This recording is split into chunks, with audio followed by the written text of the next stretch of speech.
Hi, I'm Michael. I'm a small business owner, investor, a work in process improv artist, definitely neurotic and always looking for something interesting and new to entertain me. I'm a TV host and your host for what we call the Second Scene podcast. It is a Dweebs global production where they offer free mentorship help for everything from mental health to resume writing, you name it, they help with it. They have over 500 mentors around the world and they're here to help. dweebsglobal.org. So I'm here today with Matt Stait. Matt's first scenes consisted of being a bouncer and a painter. He is now a TikTok specialist, social media specialist, martial artist, and a writer. So welcome, Matt. Hi, thanks for having me on. Yes, and did I say your last name right? I always have to check that. Yeah, Stait. Yeah, straight. Say it as it's spelled. Yes. Okay, perfect. I know before we started filming, I was asking you about the painter because you had called yourself a decorator, and I was very confused. Yeah. There's a slightly difference in the terminology between the US and the UK. Right. So not an interior decorator. You're more of like a house painter and. Yeah, it was a house painter. Yeah, so I would be one of those people that would be part of the conveyor belt of building new properties. So they build it, I paint it, somebody would move in, and then we do the next one. That's a lot of work. That's very hard work. It's manual labor, very time intensive. Yeah, it was very, very hard work. We used to do a thing called price work. So basically what that meant is you get paid per unit, per building.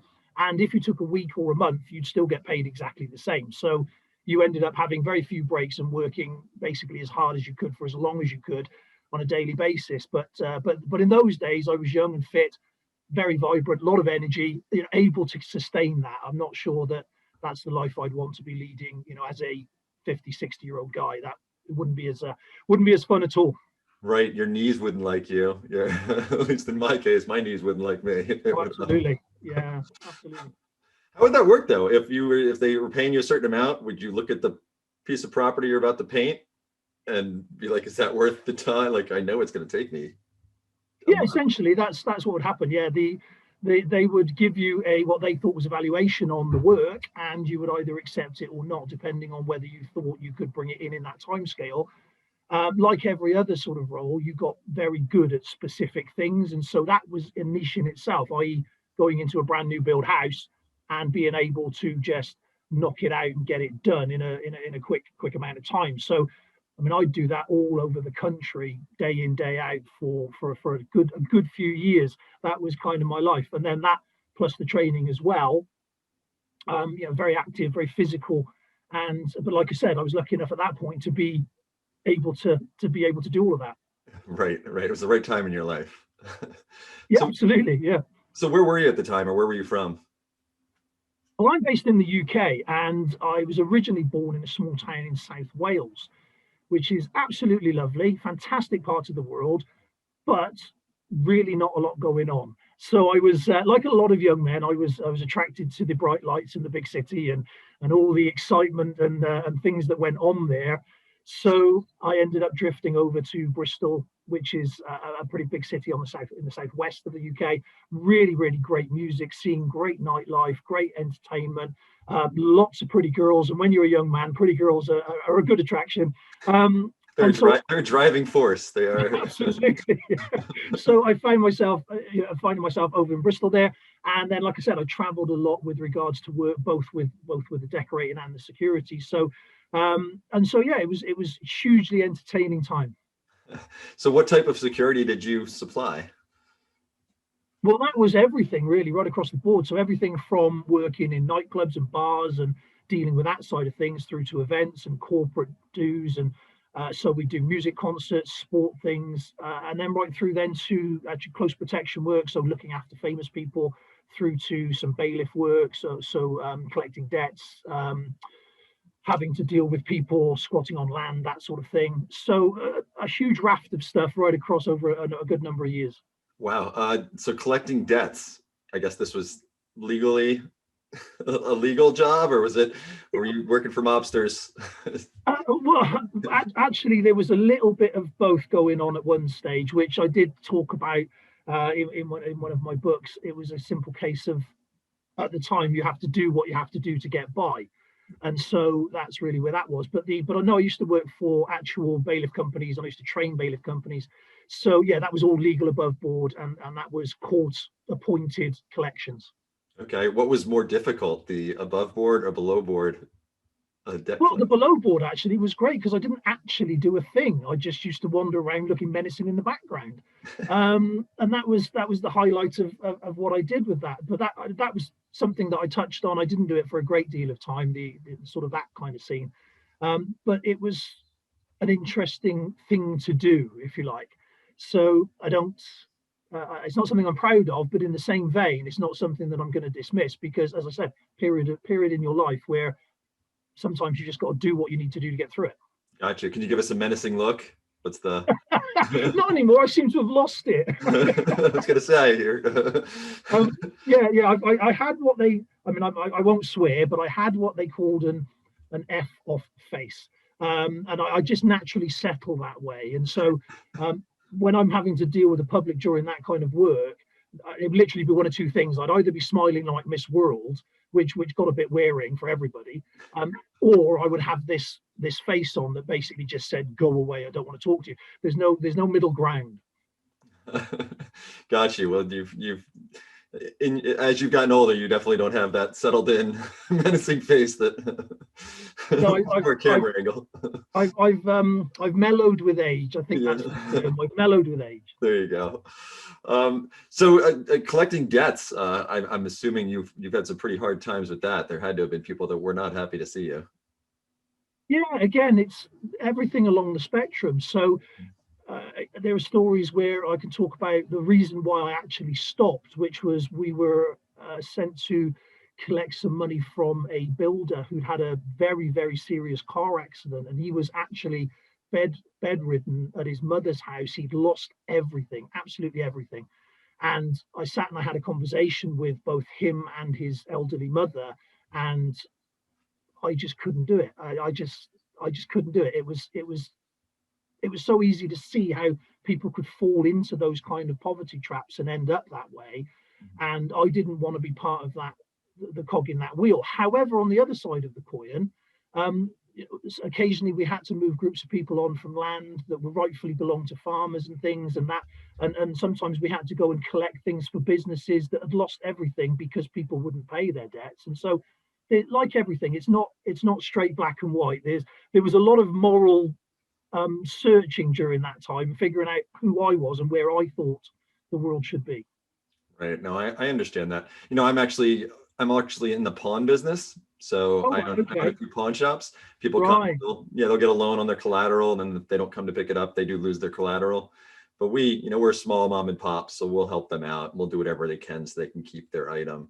Yeah, But if they didn't have us, then they'd probably be stuck in a situation where they'd have to be using their house and using much larger items and much more important items to them, their necessities as their collateral. I'm saying that because I think they're trying to put us out of business in America right now. So it's yeah, so it's kind of like I could see that being the next avenue that they would go down. They'd be stuck out of choices. So yeah. Again, it's one of those, isn't it, where there's good and bad in everything. There are people that will take the mickey if you let them, but on the other side of the coin, there are people that are just genuinely trying to do the best they can for their family, and it's good to be able to help those if you can. Absolutely. right, right. How about the bouncing at the clubs? How was I guess throughout the night? I guess the beginning of the night you probably had really nice people who said hi, gave you five, and then the end of the night, I'm sure that got a little tougher. Um, yeah, I was told once that nothing good ever happens after midnight, and there's an element in truth to that with regards to people would go out and they would have a good time, and then a lot of people would say, "Enough's enough, got to go back now. Babysitter's waiting, or I've done what I want to do, I've had the night out," and off they'll go.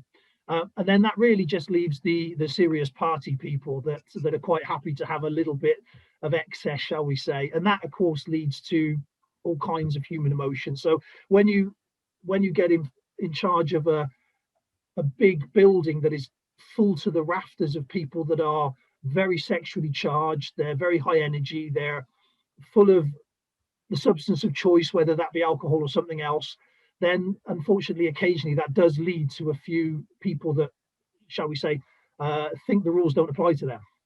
Right.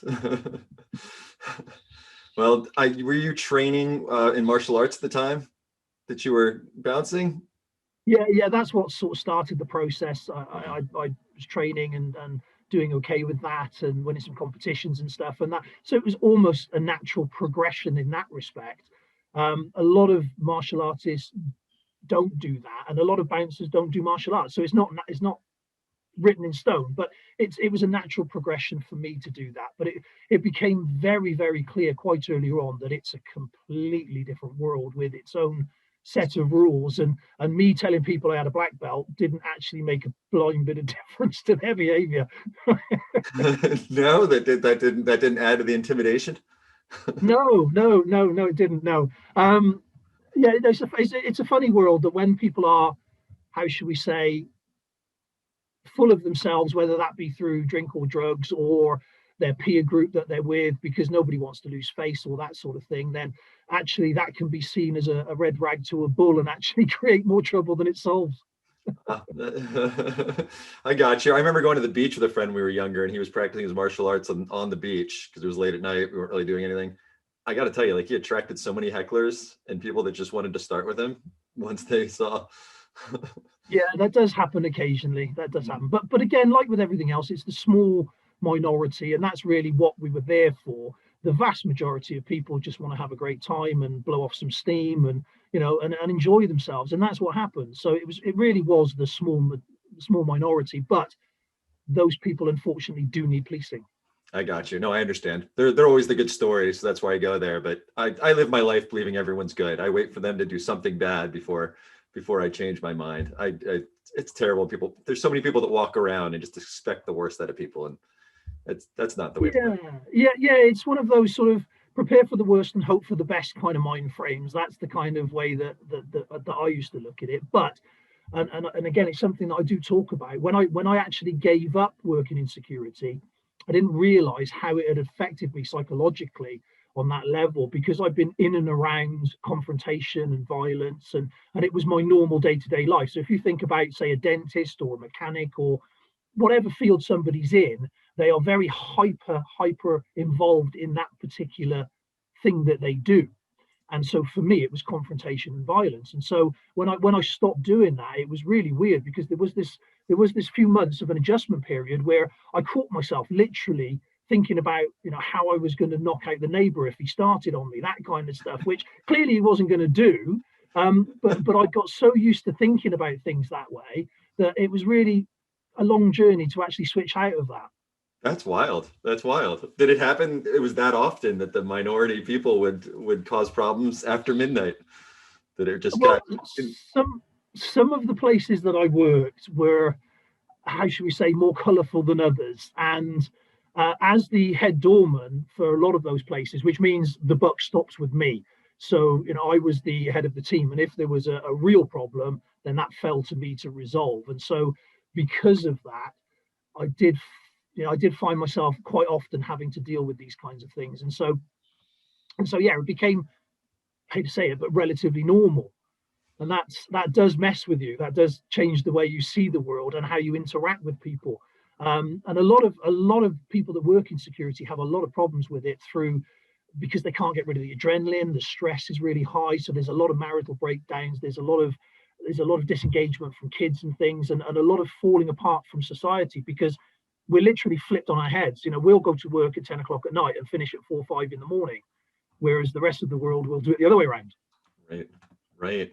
What was key to you getting yourself out of that mindset and clearing yourself?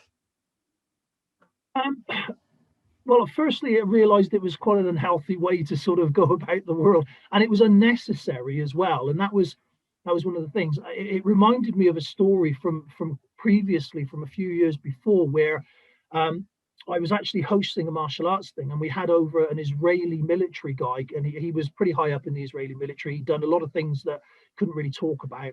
And we were walking down the street, and there was a couple of us, and he was looking at all the windows. And you could see that he wasn't really totally involved in the conversation. And when we asked him why, he said that he was actually checking for snipers, because where he lived and the life that he lived, that was absolutely normal and expected. And I remember thinking at the time, I'm so glad that I don't live that kind of existence. I'm so glad that I don't have to think that at any moment somebody could start shooting at me out of a window. Right. And that really was a revelation, because although it's not the same thing, there was similar mental processes going on. And so when I found myself doing it, I did stop and think, and I thought, this can't be right. This has to change. Right. It's a constant cloud on your shoulder, stress. You're just walking around with this heavy weight that you don't need to be. Yeah, absolutely. Yeah, yeah. So when did you transition out of the security industry? Well, that was again a natural progression, really, but then it was forced upon me at the end. So naturally, obviously, over the years, you get a little older, you get a little more tired of dealing with it. You see Mhm. the same silly mistakes being made by the same sort of people, and once you've had a couple of generations of that, it gets kind of tiring.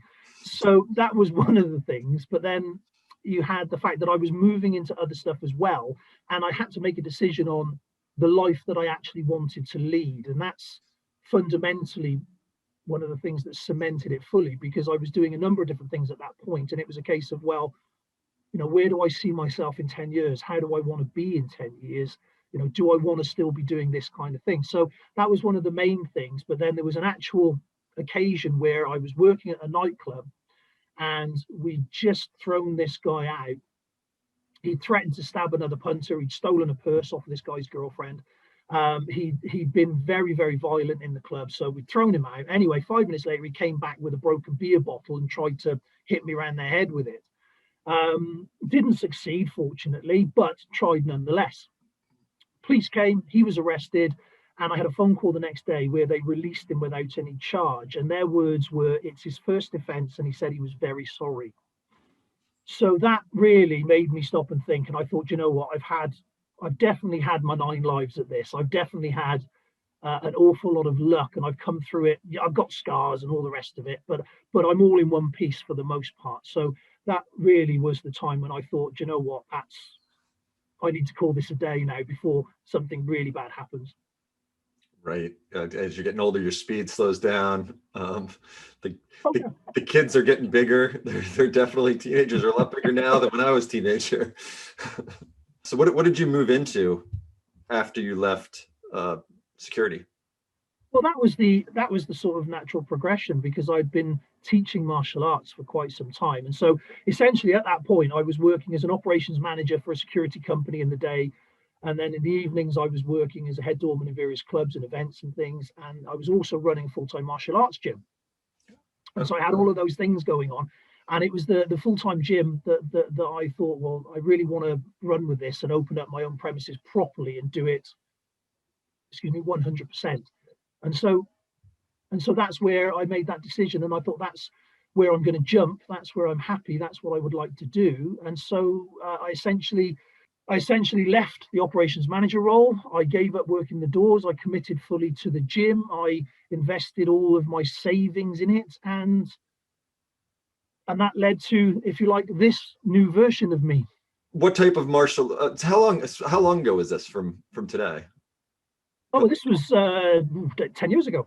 Okay, so you actually, the martial arts scene, that's kind of when it started to pick up, as far as like the UFC and people being aware of it. Yeah, you had. I mean, I've been teaching since the early '90s. I mean, my first sort of instructor post, for want of a better description, was either '92 or '94. I can't quite remember, but anyway, it was a long time ago. So I'd been teaching for quite some time anyway, but that was all sort of part-time kind of stuff. I mean, the UFC came out, I think it was '93, the very first one, and of course that really didn't explode in the UK for another 10 years plus. So that would have taken us sort of early 2000s kind of thing. And yeah, there was more of a call for it. Lots more people want to do it. Obviously, it's on all the television programs now and the films. I mean, every action hero now knows a bit of martial arts. That's a given these days. So there's a lot more exposure to it than there was when I started, by a long way. So having that exposure, having that opportunity, means more and more people are doing it. So yeah, the option was there. I wanted to take the plunge, and so did, and yeah, and ended up with my own place and a lot of responsibility. Okay. And for people that don't know, the UFC is the Ultimate Fighting Championship, and they're the largest organization that organizes or puts together martial arts fights. So the martial arts studio you started, was that called the Modern Samurai Martial Arts Academy, or is that something Yes. else online? Oh, okay. Love the Um, name. yeah, so everything, it's like my alter ego, if you like. So I think Clark Clinton's Superman, and for me, it's sort of me as a person, and then my martial arts side of things, which is Modern Samurai.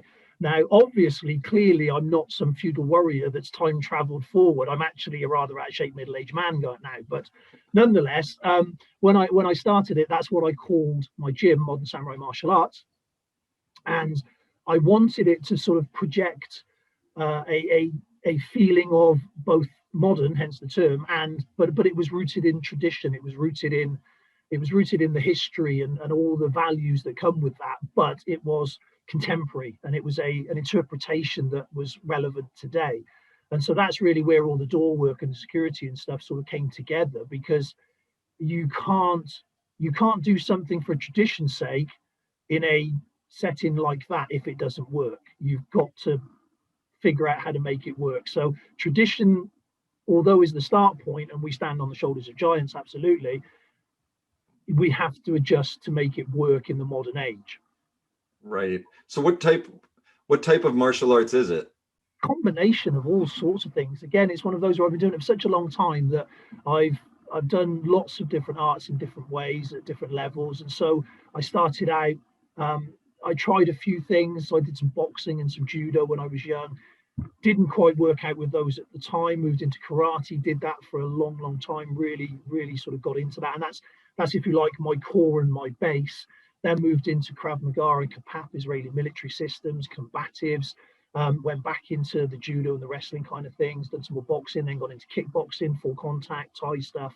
So a good sort of mix around of all kinds of stuff. And but basically, when you get to a certain level, the truth is the principles and the sort of rules, the way we move as human beings, it's the same for the most part. We all have, two arms, two legs, if you know, and so we all move in a similar way. And so the only real difference is the interpretation of those principles. And so once you sort of get to that, and once you understand that, um, then you can pick these things up quite quickly. Okay. How has been operating under COVID been? Challenging, I think, is a good word. So, like with the rest of the world, we've been sort of suffering, and it's had a huge impact on business. Really challenging in a lot of ways. We've physically had to close our gym completely. So at the moment, I have a full-time facility that isn't being used because we're not allowed to have any people in.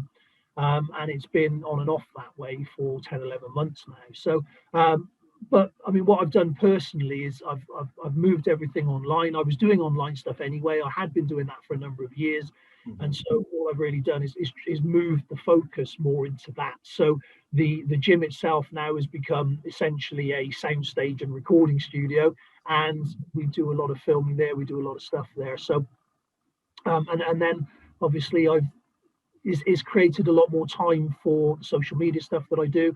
And I've also decided this year, which because I had what some people would say wasn't any time at all, but for me, there was a little gap. I could squeeze something else in. So I'm actually doing a full-time master's as well at the moment in the interim, just to keep myself busy. Masters, what are you focusing on? And that's in marketing. Okay. Obviously it's something that I do anyway, and I've done for years anyway. But I thought, you know what, it would be interesting to learn the academic side of it, not necessarily the applicational side of it, because they're slightly different animals, but to get an academic understanding of stuff. And it was just a challenge that I'd sort of set myself. And so that's what I'm doing at the moment, and thoroughly enjoying it and feeling foolish an awful lot, but having a great time. That's a big challenge. That's a lot of dedication.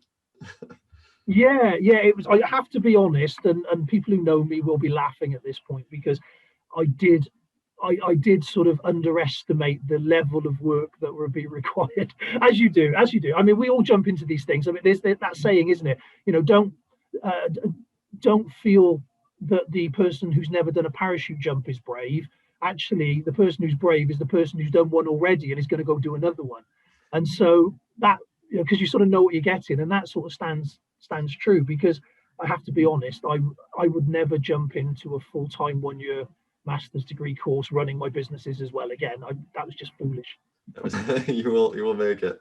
Yeah, well, that's it. I mean, I'm a firm believer in just diving into things and figuring it out as you go along. I mean, the world is getting smaller every day, and with the current situation as well, the reality of it is you know, we're not here long, and we're very blessed to be able to do the things that we are able to do, even though there's a lot we can't do. And so we've really got to try and make the most of these things. That's the way I'm looking at it right now. Yeah, don't let fear stop you. That's what I've always said. I've always said, if it seems like it's reachable and possible, don't let fear. I've started a couple of small businesses, and the fear gets overwhelming and the amount of work gets overwhelming, that if you don't just ignore it and put step-by-step order to what you're doing, then that's the way you got to do it. Yeah, absolutely. I mean, embrace it. That's the thing, isn't it? It's and again, these are all sort of lessons learned from martial arts, working in security, that kind of thing, because I spent a long time teaching conflict management, teaching people about how to deal with their own fears and how to work with others within that as well in aggressive situations. So all that kind of stuff. And it's really interesting, because when you actually break it down, fear and excitement are exactly the same physiological things, right? So the chemicals that go through us are exactly the same. The difference is how we interpret that in our mind, and that's based on previous experience. And so for the most part, we're actually programmed, which we can change. And that's really where that gets, like, for me, really, really interesting, because I left school with no education whatsoever. I barely went to school for the most part. It was really challenging when I was there. There was a lot of violence in the home and everything else. It wasn't a great start. I worked on building sites for years, and I was always told that, you know, it's not worth trying for these things, because that's the world that I was in at that point. And there was a lot of people that, because they hadn't done it, they just said that you're not going to be able to do it either. And that, you know, that's gone right through. It's like, you're not going to be a black belt. Don't be stupid. You could never be a black belt. You can barely stand up right, kind of thing. You know, there you are. And again, the same thing. You know, you could never be a world champion. You can never write a book. You can never open a full-time gym. You can never do this. And each and every time, terrified, scared to death. I mean, genuinely afraid of both failure and looking foolish, but also, more importantly, afraid that I would succeed, and then I had the responsibility of that success to live with. And Right. that's actually a big one. I understand that. I understand that. It's kind of like I succeeded in having 2 kids, and now I have to. Yeah. That brought the most stress and hardest work out of any of the endeavors I've been in. Yeah, but that's what I mean. Sometimes it's actually the fear of succeeding in what it is you want to do that's actually stopping people from doing it, because it does have those responsibilities that come with it, and it does change the way you deal with the world and the way the world deals with you. I mean, it got, as an example of that, it got very difficult with some of my old friends who were working in a job they couldn't stand, who never really had enough money, who were in a not a very good relationship, who weren't happy with their life, and then would literally work Monday to Friday to earn enough money to then spend the weekend moaning about every second of it, and then do it again. And that became really challenging, because I would say, well, actually, you know, you can do something about that. You can change it. You've just got to want to and make it happen, you know. But because when you start holding the mirror up like that, it makes some people very uncomfortable. And so there's that side of it, but then there's the other side of it, which is, you know, we are who we surround ourselves with. And again, it's really important that that if you're surrounding yourself with positive, can-do people that are making things happen, you're far more likely to do that yourself. And so both of those weighed up against one another made it very challenging, because I had to really think hard about, you know, friendships and long-lasting relationships and things like that, because they do impact massively. Yeah, they definitely do. No, I mean, I'm right on with everything you just went through. A lot of the same experiences. So you were talking about marketing. I wanted to switch over to your marketing. How did you get into TikTok? I mean, men of our age don't really know what TikTok is. Well, they're starting to learn now. Um, Again, it was a transition that just became part of what I did, because when you take on a small business, and you all know this yourself, when you take on a small business, you suddenly have to wear several hats. You are the marketing department, you are the accounting department, you are HR, you're absolutely everything all rolled into one. Plus, you've still got to actually do the job that you're supposed to be doing.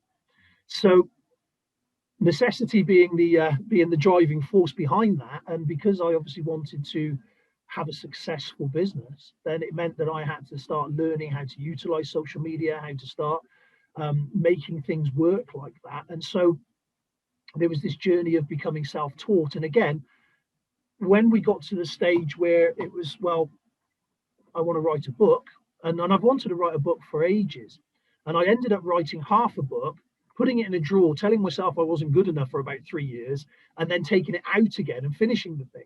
Okay, but then it was a case of, well, nobody's going to read it. I'm going to be like the best kept secret in my bedroom if I don't actually tell anyone this thing exists. And so it was a case of, right, well, how am I going to learn to do that? So in the same way that I learned to write the book, get the book published, I then had to learn to market the book. And then that meant that I had to learn how to market myself.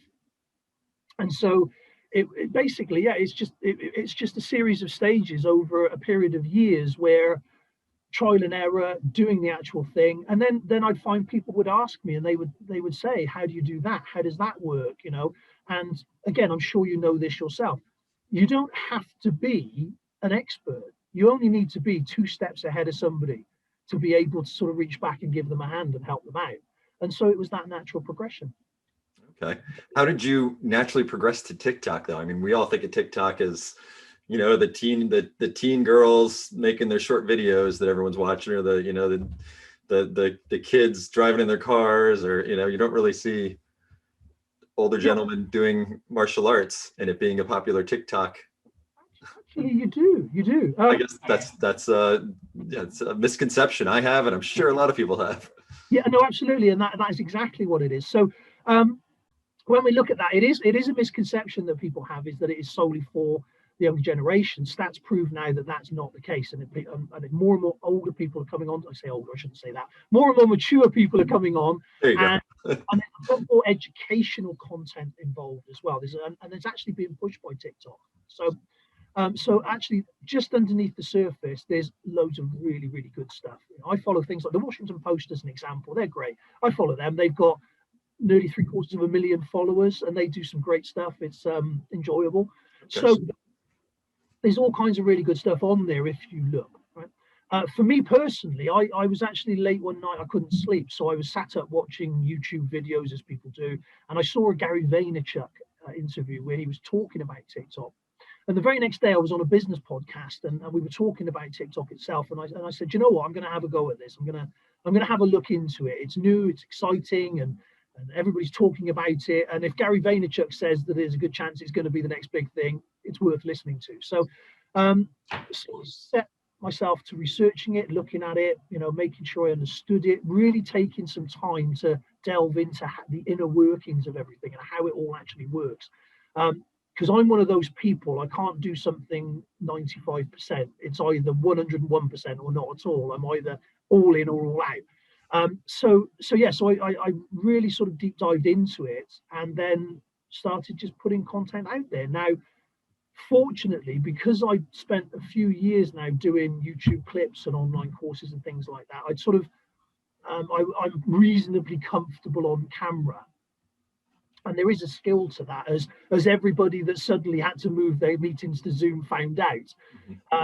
There is a skill to it, and there are things that you can do to make your life easier. But because I had a little head start on that put me a bit forward. So I was lucky enough to start gaining a following, and that following has just grown and grown.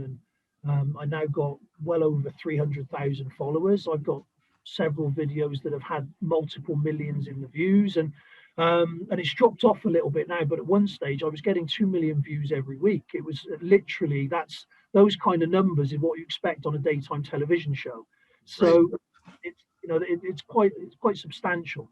And and it's a great platform to be on. There's so many opportunities there now with regards to growth, with regards to business, with regards to community building and that sort of thing. So when you're talking about marketing as a whole, when you're talking about social media as a whole, then building that community, building that loyal following, building those those people that are going to engage with you and actually buy through. That's essentially what we're trying to do. Otherwise, you're just wasting your time. I mean, there are people on TikTok that do nothing but just do things for fun, and that's absolutely fine because that's what they said they want to do. That's their goal. But if as a business you want to go on there, then you have to be a little bit more specific about both your content and your strategy and what it is you're trying to achieve from it. To use TikTok maybe to solidify a business you already have, like how do you use it to solidify your business? Well, for me, for want of a better word, it's a pipeline, it's a funnel. It's a way to get in front of a warm audience and talk to them about the things that I do, answer some of their questions, solve some of their pains, and to hopefully bring them through the journey with me. So one of the things that I did, which was really interesting, was one of the first viral videos I had that went to about 4.5 million overnight. Everybody in my local area, or because I live in a catchment area that's got 3 secondary schools that are local to me. Mm-hmm. And so all of the kids at the schools, the parents, the teachers, it was bizarre. I couldn't have paid for that kind of advertising, really. I couldn't have. Saturated for about a fortnight, and it drove a huge amount of traffic to my physical gym. Okay. On top of that, when we talk about online products, obviously they can go anywhere there's an internet connection, and so I can sell those on a global market. TikTok does that for me. It's one of the platforms where I can do that. So if you think about, and this is how I say this to people, because obviously we don't go through specific numbers, but if you say to somebody, do you have an email list? Almost certainly they will say yes.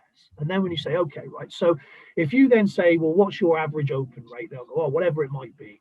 Right. And then you say, okay, so that's your open rate. What's your click-through rate? So what do you get on that? And then what's your actual buy-through rate? And each time it goes down 1% or 2, until you get to this end number. And I say, okay, now imagine your email list is over 300,000 strong and they're warm. That's it, really. That's probably the easiest way to explain that. Okay. So what is authentically? Well, that's essentially the TikTok arm of what I do. So I run a number of different sort of businesses, and this one is the TikTok training. So we offer we offer a number of different services, including where we train staff members, we train businesses, we can create sort of strategies towards TikTok and how best to utilize that particular platform. So we can get people set up, we can get companies set up. So there's an online arm as well where people can access a lot of the teaching and the training under current conditions.